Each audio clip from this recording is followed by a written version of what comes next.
नमस्कार. आम्ही महानगरपालिकेच्या समोर इथे आलेलो आहे. जे पण काल झाले अतिक्रमण हटाव हा जो अन्याय झालेला आहे, हे जी मोहीम राबवण्यात आलेली आहे, ह्याच्याबद्दल जो आमच्यावर अन्याय झालाय त्याच्यासाठी आम्ही इथं ह्यांच्याकडे हे करायला आमची मागणी आमचा न्याय मागायला आलोय.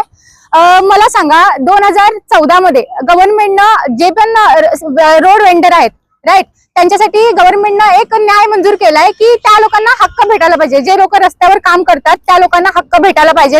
हा गव्हर्नमेंटनं कशासाठी रूल मंजूर केलाय? आणखीन एक आमचे जे पण स्ट्रीट वेंडर आहेत सगळ्यांकडे त्यांचे फूड लायसन्स आहे, फसाय लायसन आहे, प्लस ते लोक जे पण त्यांचे टॅक्सेस देतात, म्हणजे ऑलमोस्ट त्यांच्याकडे सगळे डॉक्युमेंट्स पण आहेत. मग हे डॉक्युमेंट गव्हर्नमेंटनं आम्हाला कशासाठी लागू केलेलं आहे? जर आम्हाला तिथं थांबायचं जर हे नाही हक्क नाही आहे तर हे जे या लोकांनी का केले? नरेंद्र मोदी साहेब यांनी एक हे मंजूर केलेले आहे, जे योजना मंजूर केलेली आहे. जे स्ट्रीट वेंडर आहेत, स्मॉल बिझनेस एंटरप्रेनर आहेत, ह्या लोकांना लोन कशासाठी मंजूर करायला लागलेत? जर आम्ही गैरकायदेशीर हे जे आमचे स्टॉल चालवायला लागलोय तर हे कशासाठी केलेलं आहे बाबा? लोन कशासाठी आम्हाला द्यायला लागलेत? सो गव्हर्नमेंट ह्याच्या म्हणजे अपोजिट नाही आहे. जे पण केंद्रीय सरकार आहे ना हे ह्याच्या अपोजिट नाही आहे, ह्याच्यामुळे कळतंय. पण तुम्ही लोक ही जे ऍक्शन घेताय हे कशासाठी घेताय हे आम्हाला कळायला पाहिजे. सो जे पण ह्या लोकांवरती आणि जे पण आमची दुकान आहे त्याचं आमच्याकडे जीपीएस आहे, ट्रेड लायसन आहे. इव्हन जे पण ते डेली आमचे जे लोक आहेत ना डेली 100 रुपये पे करतात, ते टॅक्स कशासाठी घेतात? आणि आता जे टेंडर पास केले कशासाठी पास केलेत, कुणासाठी पास केलेत? सो ह्याच्यासाठी स्टॉप करा. हे सगळं आम्ही देतो राईट. तर आम्हाला आमचं एकच निवेदन आहे सरकारकडे की फक्त तुम्ही एवढं करून द्या की जिथे जिथे आम्ही लोक आहे ना तिथे फक्त आम्हाला एक मार्किंग करून द्या, इथं तुम्ही फक्त चुकलाय, तुम्ही केलाय तुमच्या आहे ना, तुम्ही बरोबर केला असेल, पण तुम्ही एक काम करा, हे सगळं आहे आम्ही पण अनलिगल काही करत नाही, अनइथिकल काही करत नाहीये. सो आम्हाला एक मार्किंग एरिया करून द्या आणि त्याच ठिकाणी आम्हाला हे करून द्या. जे शॉप्स आहेत ह्याच्यामुळे जे तुम्ही जर तिथं बसून जर तुम्ही खुर्चीवर बसून सरकार चालवायला ना, तिथून तुम्ही सेवा करायला, तर आम्ही पण इथून सेवा करायला पब्लिकची. जिथं आहे तिथं पब्लिकला फूड अवेलेबल होते खायला, जिथं आहे तिथं पब्लिकला व्हेजिटेबल अवेलेबल होतात. त्यामुळे आम्हाला नाही वाटत की आम्ही लोकांचं काहीतरी नुकसान करायला लागलोय. आम्ही ना गांजा विकतो तिथं थांबून, ना आम्ही काहीतरी गैरव्यवसाय करतो राईट ना. आम्ही लोकांसाठी काय फूडची सोय, म्हणजे फूड आमच्यामुळे काहीतरी एक लोकांना खायची जेवायची सोय व्हायला लागले. शॉप्स आहेत तिथंच अतिक्रमण होते काय? बाकीच्या ठिकाणी खूप म्हणजे बेळगावमध्ये खूप ठिकाणी हे अतिक्रमणचं म्हणजे वातावरण आहे. तुमची नजर तिथं का बाबा नाही जात?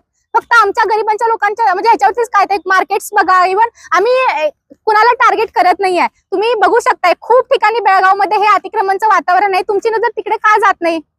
ಹಾಲಕೊಂಡಿ ಅಂತ ಹೇಳಿ ನಾವು ಬೀದಿ ಪರ ವ್ಯಾಪಾರಿಗಳ ಸಂಘದ ಅಧ್ಯಕ್ಷ ಆಗಿ ಕೆಲಸ ಮಾಡ್ತಾ ಇದ್ದೀನಿ ನಾನು.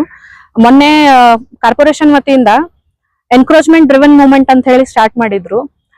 ನೋಡ್ರಿ, ಎನ್ಕ್ರೋಚ್ಮೆಂಟ್ ಡ್ರಿವನ್ ಮೂವ್ಮೆಂಟ್ ಬರೀ ಫುಟ್ಪಾತ್ ಮೇಲೆ ಇರುವಂತ ದುಡ್ಕೊಂಡು ತಿನ್ನುವಂತ ಜನರ ಮಧ್ಯೆ ಇರಬಾರ್ದು. ಕಾರ್ಪೊರೇಷನ್ ವತಿಯಿಂದ ಎಷ್ಟೋ ಕಡೆ ಕಾರ್ಪೊರೇಷನ್ ಜಾಗಗಳ ಮೇಲೆ ಸನ್ಮಾನ್ಯ ಎನಿಸಿಕೊಂಡಿರುವಂತಹ ಎಷ್ಟೋ ಜನರು ಅತಿಕ್ರಮಣ ಮಾಡ್ಕೊಂಡಾರ. ತಮ್ಮ ಸ್ವಂತ ಉದ್ದೇಶಕ್ಕೋಸ್ಕರ ಕಾರ್ಪೊರೇಷನ್ ಜಾಗಗಳನ್ನ ಯೂಸ್ ಮಾಡ್ಕೊಂತ ಇದಾರ.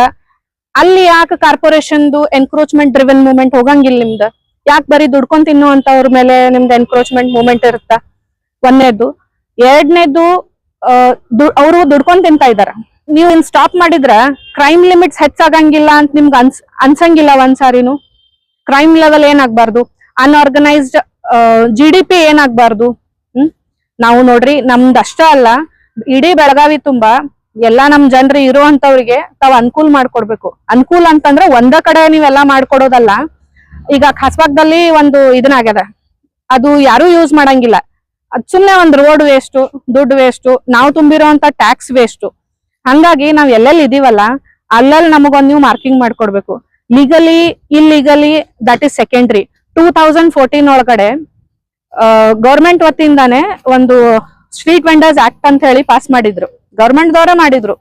ಅದು ಬಿಜೆಪಿನೇ ಆಗ್ಲಿ, ಕಾಂಗ್ರೆಸ್ ಆಗ್ಲಿ, JDS ಆಗ್ಲಿ, ನೀವ್ ಎಲ್ರೂ ನಮ್ಮಂತವ್ರಿಗೆ ಸಪೋರ್ಟ್ ಮಾಡಿದ್ರೆ ನಾವು ಅನ್ಆರ್ಗನೈಸ್ಡ್ GDPಗೆ ನಿಮಗ್ ಸಹಕಾರ ಮಾಡ್ತೀವಿ.